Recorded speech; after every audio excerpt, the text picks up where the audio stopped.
Hi, welcome everyone. Good to see you, and welcome to those that we're not seeing that are practicing with us on the YouTube channel. Thanks for tuning in.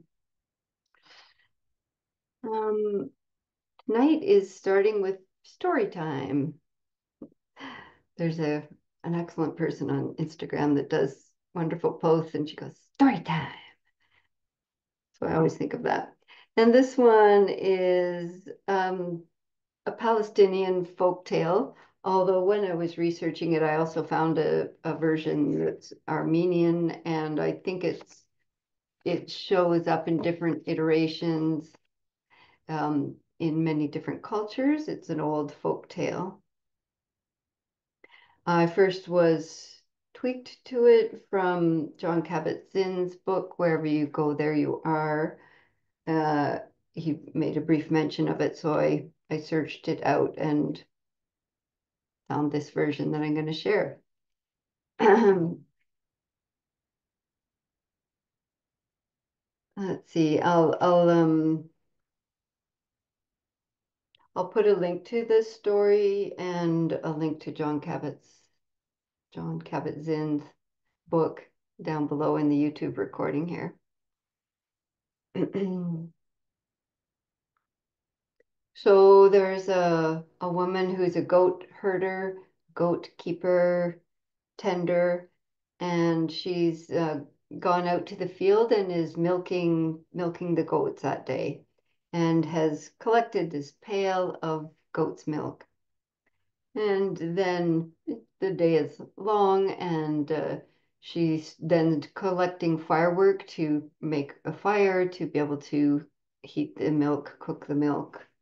And uh, when she's busy and distracted doing that firewood collecting, a fox comes along and smells this milk and is thirsty, and it's a handy treat right there in a bucket. So the fox begins to drink the milk and drinks almost all of the milk before she turns around and catches him stealing all of her hard work from that day. And little there's a good ending, but yeah, at this point in the story, she does chop off the fox's tail. So just like, sorry about that, a little bit, that's a little harsh there. It's a folk tale, not a true story. But so she she chops off his tail to get him to um, go away, and because she's angry, I guess. Um, So then the fox says, "Hey, I want my tail back." And she says, "Yeah, I want my milk back." So the story begins. And so she says, "Return my milk and then you can have your tail back." She's going to sew it back on. Um, so Fox agrees to this bargain and trots off and finds another herd of goats and says, "Peace be upon you," a lovely Palestinian greeting. Um, and will you ask the goats, "Will you give me some milk for the woman?"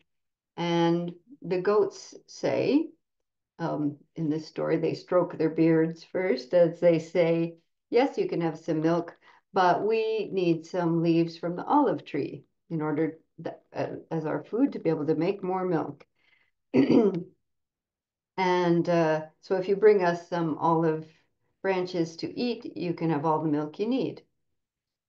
Fox goes off and sees this ancient grove of olive trees sitting in the shade. He looks up and greets the trees. "Peace, olive trees. I have a request." "What do you need, little fox?" "I need some of your leaves for the goats so they can give me the milk for the woman." "Oh, I see," they say. And the olive trees say, "We need a person to dig around this hard soil around our roots so that we can keep growing um, in this sun-baked hard earth." And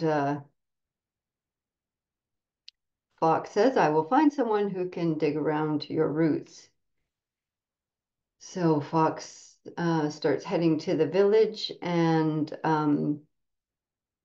sees a man approaching, in this case, a person approaching. I need you to dig around the roots of the olive trees so they can give me the leaves for the goats to get the milk for the woman. Oh, I gladly would. I gladly would.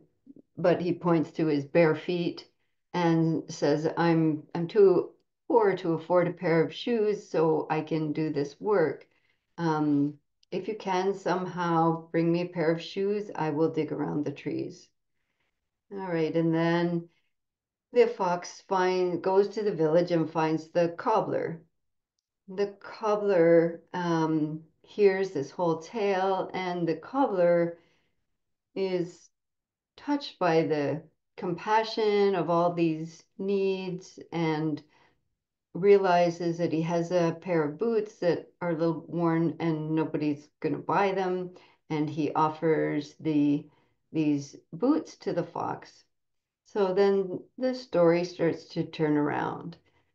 Now he has the boots back to the man who uh, digs out the roots, who olive trees offer their leaves to feed the goats, which he then can milk, and um, heads back to the woman with her milk, and she reattaches his tail. And this story is pointing to our interconnectedness in this vast web that we often don't see and pay attention to, and the conditioned arising of everything. In and John Kabat-Zinn goes on to describe it this way in his book, Wherever You Go, There You Are. Uh, Looking deeply into any process, we can see the same applies. No sunlight, no life. No water, no life. No plants, no photosynthesis, no oxygen for animals to breathe, no parents, no you, no trucks, no food in the cities, no truck manufacturers, no trucks, no steel workers for the manufacturers, no mining for the steel workers, no food, no steel workers, no rain, etc. And as well as all the earth elements that, no universe, no sunlight, no earth, and how these relationships are not linear, but all, each point in the interconnectedness is so complex beyond our conceptions of complexity. And it reminds me of something you may likely have heard called Indra's web, which is, I hear a dog crying. Um, Indra's web is a, a teaching, a concept, an image of this interconnectedness. You could picture it like a spider web, and at each of the interconnecting, mm, they're not knots, interconnections on the web is like a dewdrop. I remember when I was sitting a 1 month retreat in England at Gaia House, and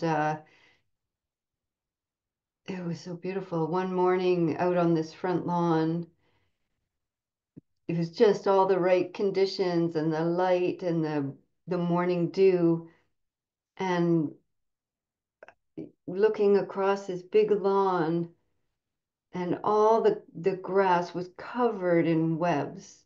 Like the whole thing was just vast, all of it. And then all these little jewels of dew on every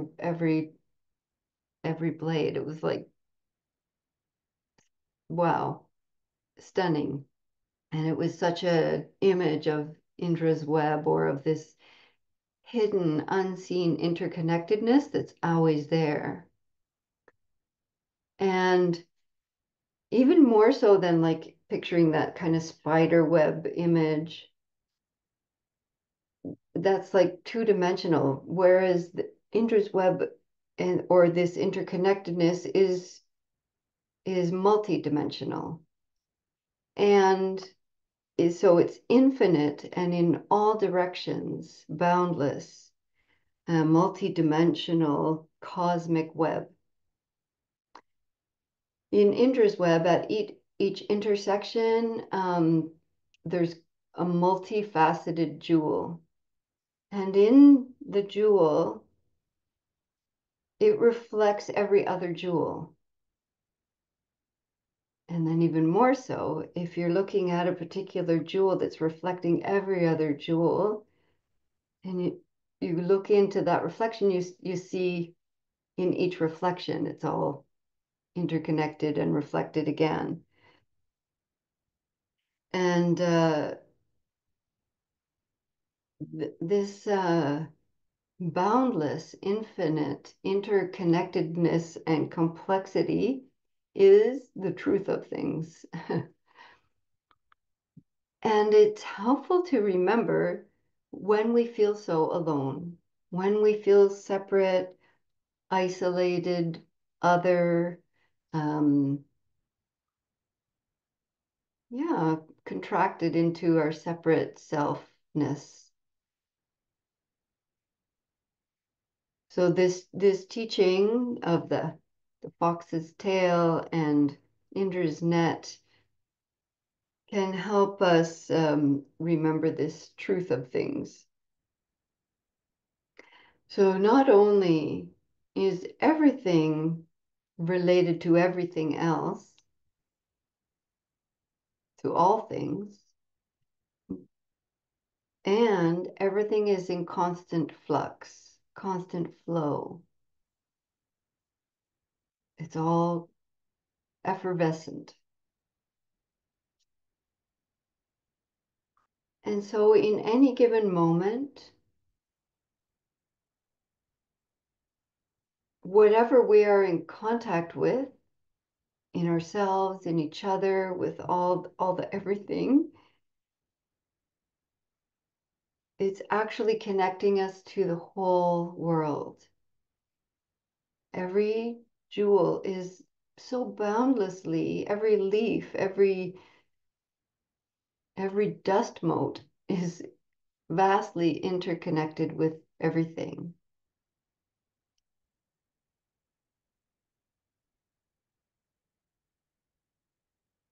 And also through time, like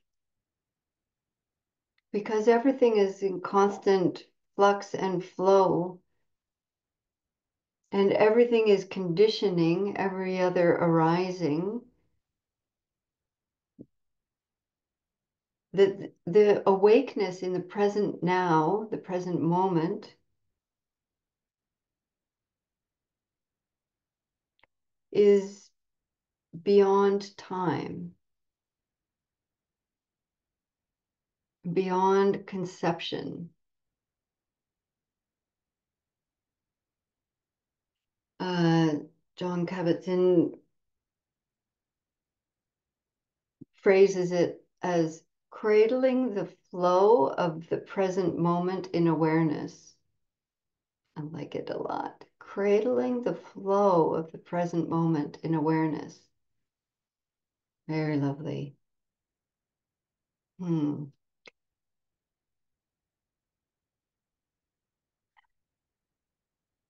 The other important thing that I think in this Fox's Tales story is how, there's some versions are longer and different parts of a similar story, but how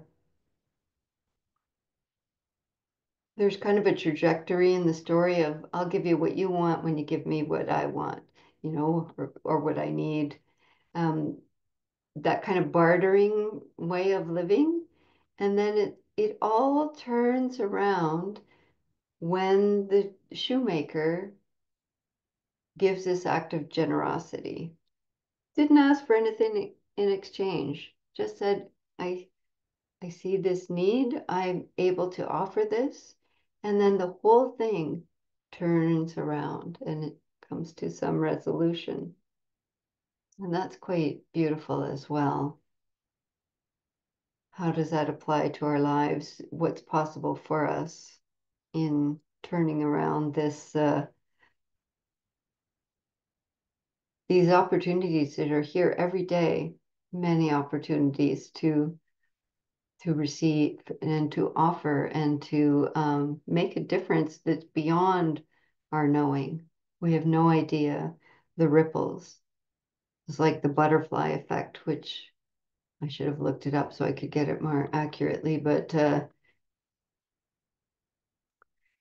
it's how a butterfly flapping its wings on one side of the planet can cause a huge windstorm, like this ripple effect of causes and conditions that are unseen, and how the smallest action, whether it's wise or unwise, is up to us, whether it's skillful or unskillful, can cause all of these ripples and outcomes and effects that are way beyond what we can know or imagine.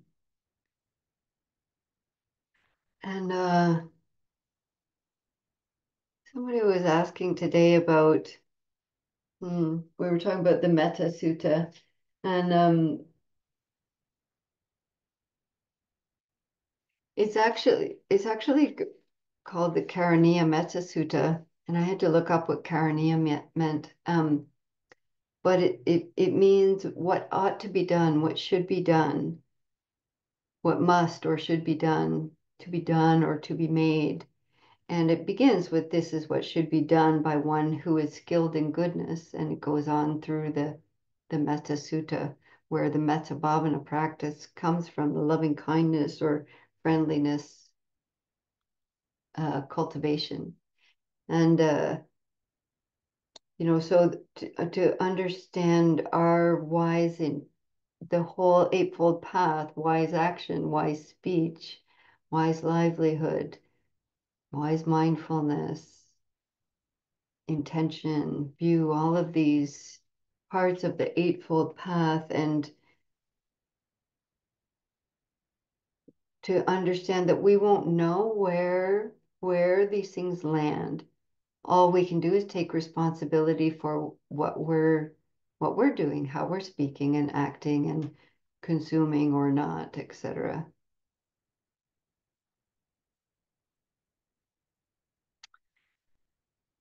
I think that's all. Hmm. Mm-hmm. So let's practice with this. I'm gonna mute while I have a drink of water.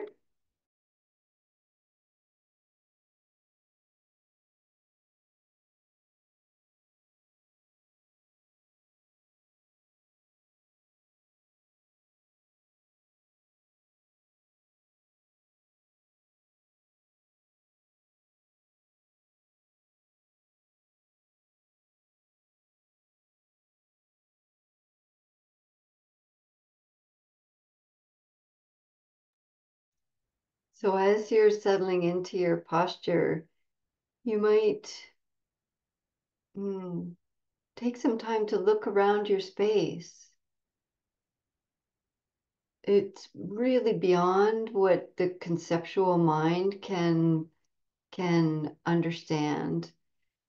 Um, to just look at any object in your space, and Thich Nhat Hanh says this in the tea meditation is seeing the rain clouds in the teacup. So you could even just look at one object in your space before you rest your eyes and just reflect on the boundless causes and conditions that created that one object.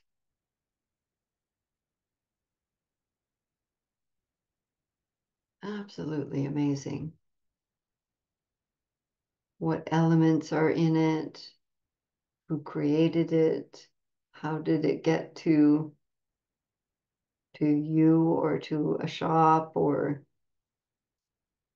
you know, oh, it's just so vast. Mm. And then when you're ready, start to settle into your meditation posture.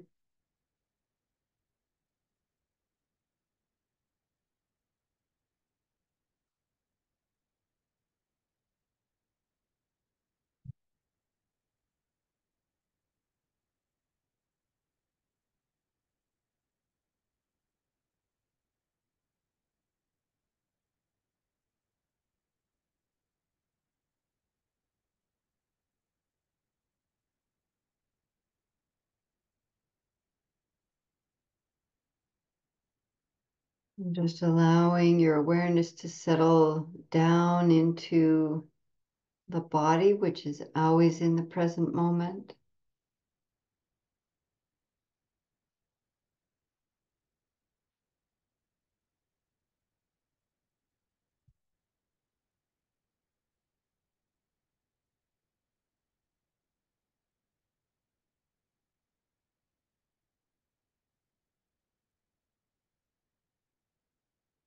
Feeling the support and the interrelatedness of this ground on which we are resting.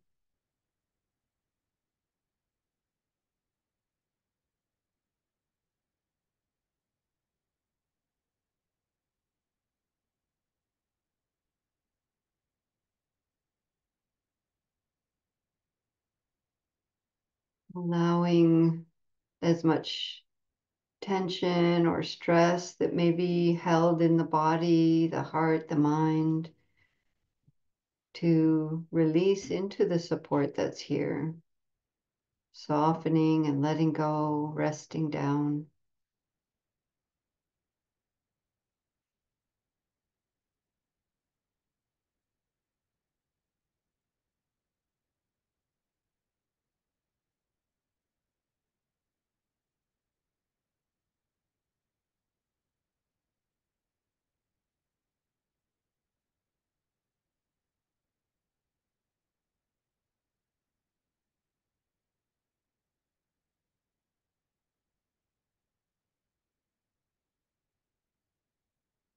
And feeling into our interconnectedness here and now, perhaps feeling yourself as one of these jewels in this boundless cosmic,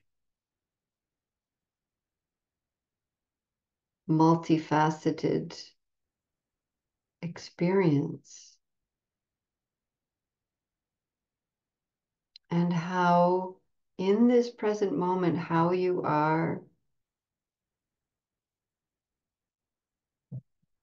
is a conditioned arising from absolutely boundless causes and conditions.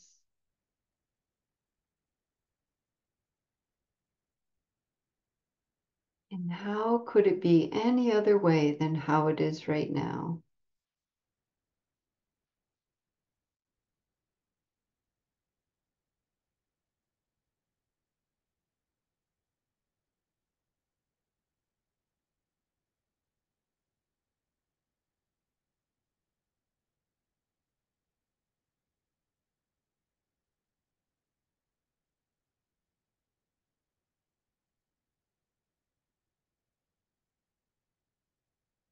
Might be a sense of even just in this day, how many beings you've come in contact with,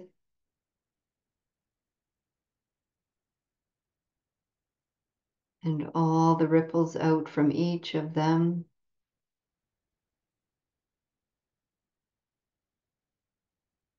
The food the body has been nurtured by, boundless beings. including the pollinators, the insects, the fertilizing animals, the birds carrying seeds, the sun and the rain, the farmers, the harvesters, the drivers of the produce, the sellers, the packers.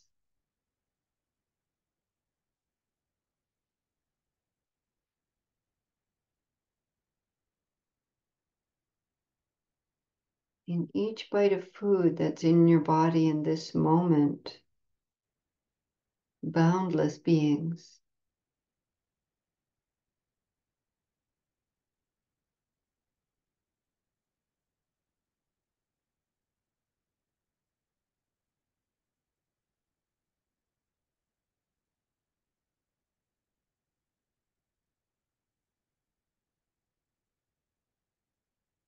In clothes that you're wearing, in the furniture that you're resting on,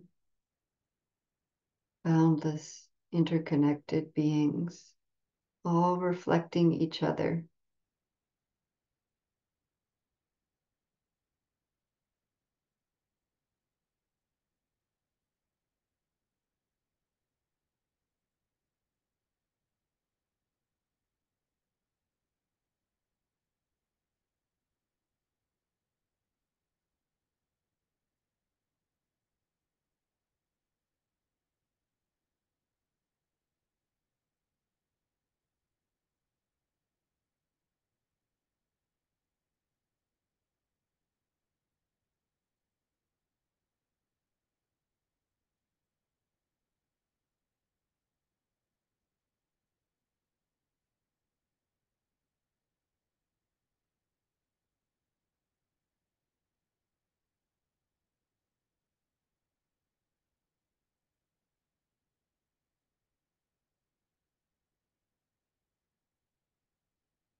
And John Kabat-Zinn calls it cradling the flow of present moments in awareness.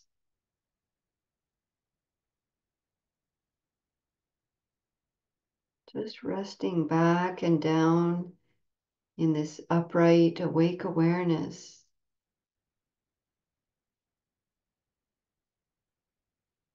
Without the mind trying to conceive, but just the felt experience of boundless interbeing.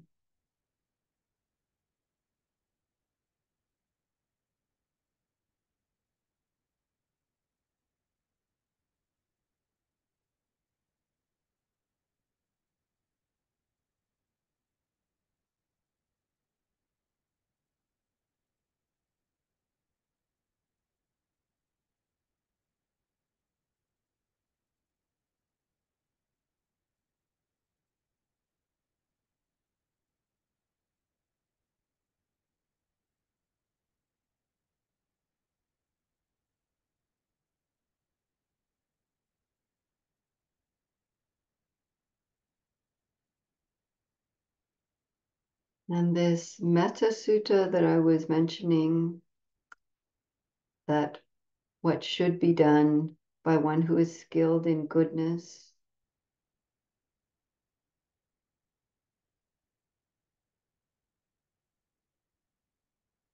it cultivates this awareness of all beings, whether they're weak or strong, omitting none. The great or the mighty, medium, short, or small.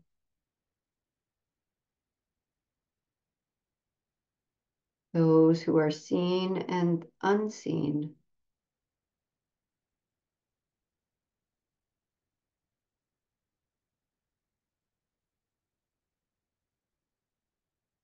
Those living near and far away.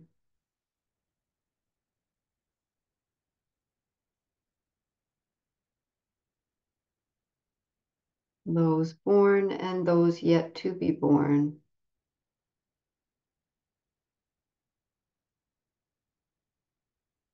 May all beings be at ease.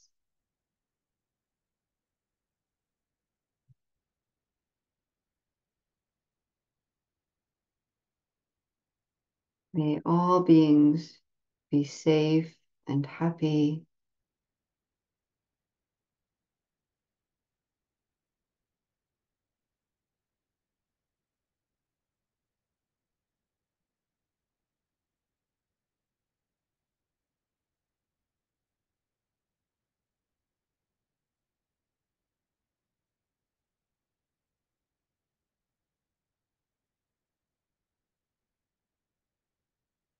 And similar to this Indra's web, one cultivates kindness over the entire world, seeing our interconnectedness, spreading upwards to the skies and downwards to the depths, outwards and unbounded.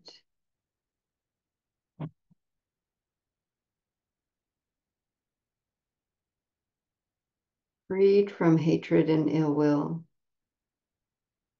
Whether we're standing or walking, seated or lying down. Free from drowsiness, one should sustain this recollection. May all beings be at ease.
Thinking non-conceptually, but a felt experience of all of these threads of interconnection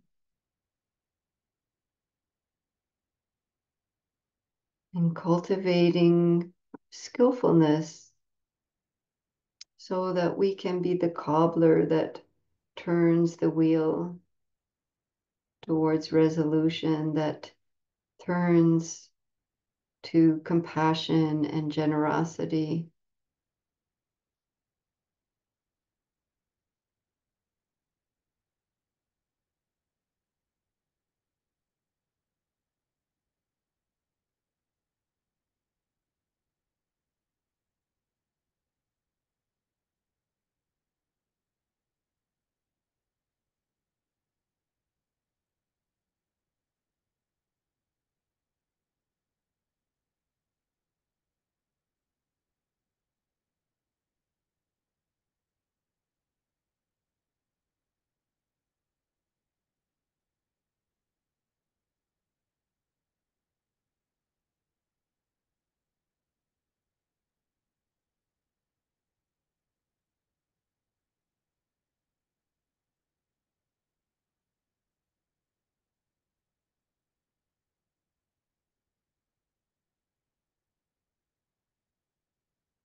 And then either using phrases if you find that helpful, or just staying with this felt experience and cultivating metta, loving kindness, benevolence, caring, interconnectedness in all directions, east and west, north and south, above, below, the four directions in between.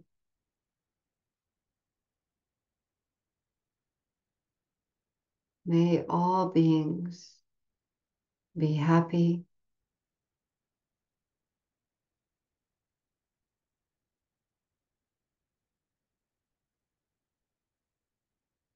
May all beings be safe and well.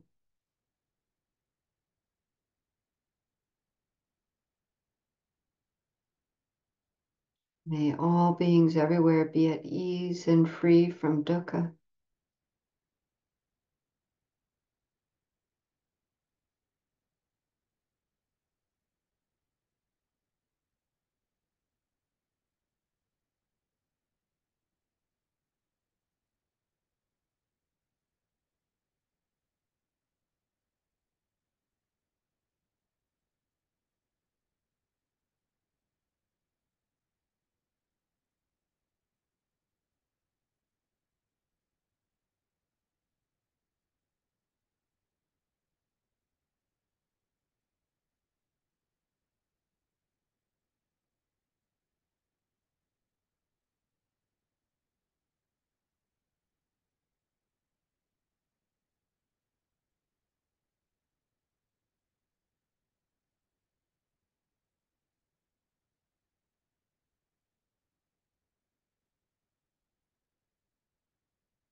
Everything we are in contact with connects us to the whole world.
And as we hear these three bells,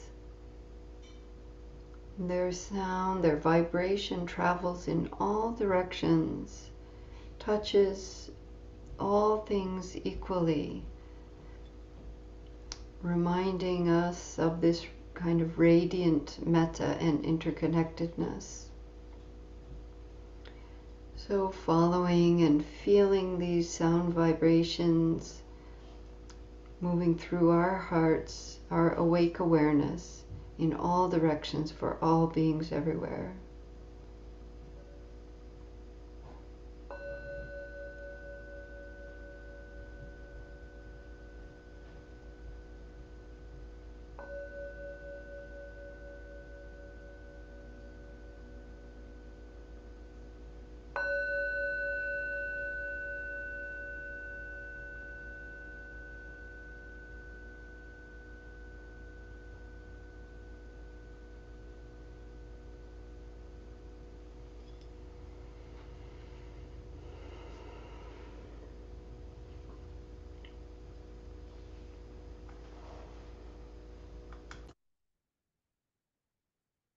Thank you for your practice. And I hope there's something here that helps you feel that sense of interconnectedness in what can feel like isolated and separating times for all of us at sometimes. If you're practicing with us on the YouTube channel, please check the links below to the story and things I referenced tonight. And hope to practice with you again sometime.